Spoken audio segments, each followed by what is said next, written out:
Corentin, bonjour. Bonjour. Coco, nom d'artiste. C'est ça. C-O-K-O, on montre ton album, on n'attend pas plus, voilà, qui est sorti il y a quelques semaines de ça, en octobre. C'est ton troisième, je crois. C'est mon troisième album sur mes chansons. Tes chansons. Voilà. Parce que j'ai sorti 3 autres albums. Un sur les chansons des années 30, chansons oubliées, ça s'appelle. Un sur le cri du poilu, avec Danito, sur les chansons de 14-18, qu'on était allé chercher, fouiller des chansons pacifistes, humoristiques de l'époque. Et puis un l'an dernier, on s'était déjà vu pour La Commune Retrouvera, qui est un album collectif que j'ai coordonné avec les Ogres de Barbac. Avec François Morel, Michel Bernard, Moussé Hakim de Zebda, Francesca Solville, HK, etc., etc. Donc ton principal métier, c'est intermittent du spectacle. On est à la Cosmopolitech là en ce moment. Tu as contribué à créer la Cosmopolitech, tu en es un des fondateurs et tu es bénévole donc à cette association, je dirais, multicarte qui fait beaucoup de choses. On aura l'occasion d'y revenir et de parler de tout ce que vous faites. On l'a déjà fait, mais on continuera. Il y avait le festival sur l'Espoir. L'Espoir s'invite il y a quelques semaines là, qui s'est très bien déroulé. Voilà, mais on va recentrer sur ton album, je le remontre, Coco, un nom d'oiseau. Alors pourquoi ce titre, un nom d'oiseau? Ah bah ça, alors il faut, je vais pas tout divulgacher, comme on dit. Oui. Il faut écouter l'album jusqu'au bout. Tu vas pas spoiler, mais là t'aimes pas ce terme, j'imagine. C'est anglais. C'est dans la dernière chanson de l'album qu'on comprend pourquoi ça s'appelle comme ça. Ah, donc, on donne le titre de la dernière chanson, non? Alors la chanson s'appelle Laisser partir. Laisser partir. Mais, voilà, c'est un album dense, hein, il y a 20 chansons. titres et il y a 1h20 de musique. Dont un duo numéro 10, Tegros avec Agnès Bill. Avec Agnès Bill, un nom connu. Ouais, puis je trouve que c'est voilà, une super chanteuse qui écrit très bien et que j'admire beaucoup. Qu'on a fait venir d'ailleurs au Festival d'Espoir s'invite, là, le mois dernier. Oui. Et puis qui avait participé au disque sur la Commune avec les Ogres, tout ça. Et d'ailleurs, l'an dernier, on a fait une scène ensemble aussi quand les Ogres de Barbac ont fait la Cigale à Paris, et ils avaient invité Agnès Bill et moi et d'autres, on avait chanté quelques chansons de la Commune à ce moment-là. Alors ce qui est beau de voir, c'est que tu es un artiste bitérois, mais pas que bitérois. Tu rayonnes dans toute la France, tu vas en Allemagne faire tes tournées, tu iras à Paris au mois de décembre, je crois. Ouais. Paris, c'est 8 janvier. 8 janvier, pardon. En décembre, là, il y a Lyon et Marseille. Et puis en Allemagne en mars et en Suisse en janvier aussi. Tu te décris comme un intermittent, un artiste, mais national, local, comment tu te décris, un artiste? Oui, après ça dépend des projets et des périodes et des tournées. Il y a des tournées, des projets qui vont être plus de territoire, ouais.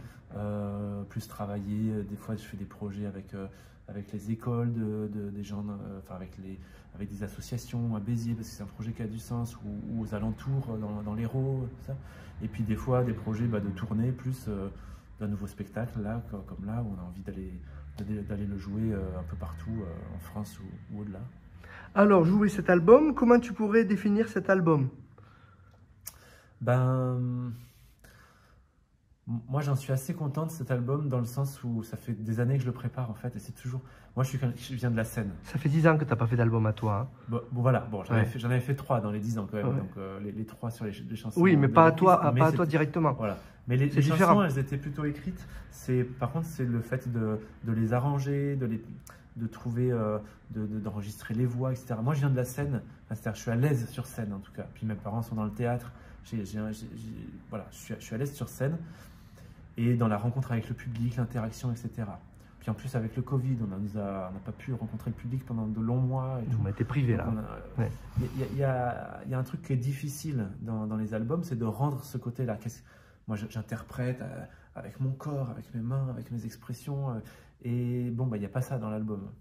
Du coup, on essaye de le remplacer par des arrangements, des instruments, des duos, des petites choses marrantes qui font que quand même il y a des choses qu'il y a sur scène. Pour toi, cet album, tu l'as pensé pour le faire sur scène, cet album.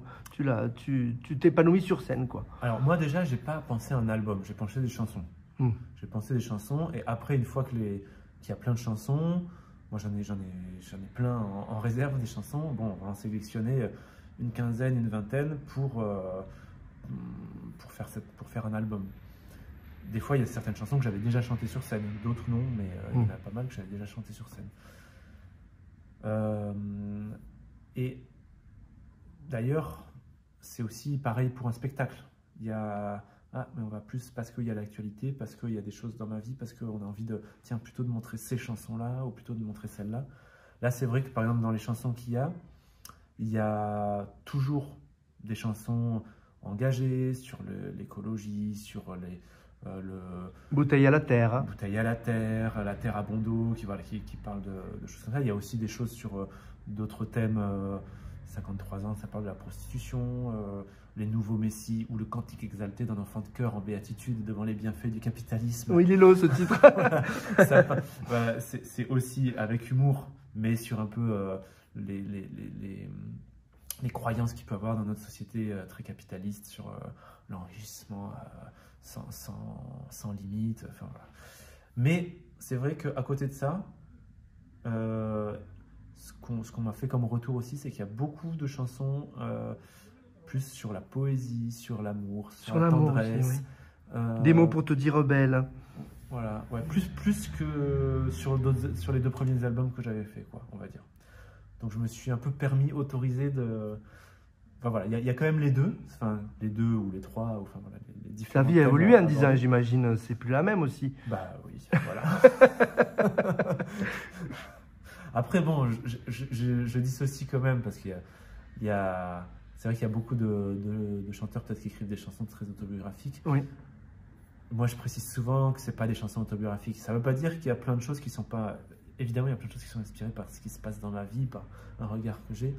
Mais je le dis quand même parce qu'il y a des gens, des fois, c'est pas parce qu'il y a un truc qui t'inspire un moment, mais après, tu déroules une chanson qui n'a plus rien à voir. Et il y a des gens qui croient que c'était un truc qui t'est arrivé. Non, non, c'est peut-être le premier vers, ça m'est arrivé, mais après j'ai déroulé une chanson qui a rien à voir. Tu écris une chanson, tu crées une chanson, même si c'est peut-être un peu inspiré, c'est une chanson à part entière qui n'est pas reliée forcément à ta vie directement. Voilà. Voilà. Ouais, ouais. Bah, qui est comme un roman. Voilà.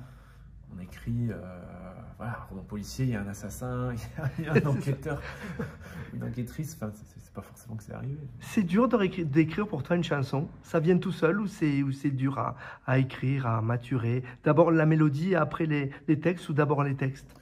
Non, moi je viens vraiment de la tradition de la chanson à texte, et à part quelques exceptions, j'écris le texte d'abord. Et après je le mets en musique. Des fois, j'ai déjà une idée de musique quand j'écris le texte, mais pas forcément. Et puis, des fois, même, j'ai une idée, mais après, je change. Mais la chanson... et puis, c'est que des chansons, quand même, qui sont intéressantes pour les textes. Enfin, j'essaye de faire des musiques intéressantes, mais c'est jamais, tiens, il y a une musique, et puis, tiens, qu'est-ce qu'on pourrait mettre comme texte dessous, quoi. C'est la tradition de la chanson française, je trouve, en écoutant tes chansons. Moi, j'ai pensé à du Ferrat, j'ai pensé, bon, tu me dis, j'ai pas la voix de Ferrat, certes, mais tu as ta voix, tu as ton empreinte vocale et ta personnalité. Et voilà, on sent vraiment la mélodie et le texte qui est mis en valeur. Bah oui, tu parlais de Ferrat, de Ferré aussi tout à l'heure. Il y a quelqu'un d'autre qui a dit... entre Prévert et Vian, bon, c'est vrai que c'est 2 références que j'adore. Je suis très content quand on me compare à des gens comme ça, hein, c'est même très fier. Et après, c'est vrai que sur l'écriture de la chanson, pour revenir à ta question, j'en écris tout le temps des chansons. Tu en as beaucoup à stock là. Oui. Après, c'est vraiment, hop, je suis dans le train, en tournée, je me dis, ah tiens, je m'endors le soir, tiens, j'ai une idée de chanson. Après, c'est une autre chose entre le fait que l'idée, elle vienne, et le fait d'arriver à une chanson qui se tient, qui a un début, qui a une chute, qui a un couplet, un refrain, après d'arriver à trouver la musique, à l'enregistrer. Ça c'est du boulot. Mais les idées comme ça, c'est vrai que ça me tient souvent. J'ai pas trop de problème avec ça. Ben merci beaucoup Corentin, déjà 9 minutes qu'on est ensemble, tu vois, je remonte l'album Coco, un nom d'oiseau, voilà, le 3e album de Coco, tu en as fait d'autres bien sûr, sur la commune on l'a dit, et qui ont eu leur rayonnement, on te souhaite le même rayonnement que celui sur la commune qui avait vraiment bien marché, hein, voilà, et puis on aura l'occasion éventuellement, si tu fais une scène ou quoi, de venir te suivre. Et voilà. Avec plaisir. Merci beaucoup. À bientôt.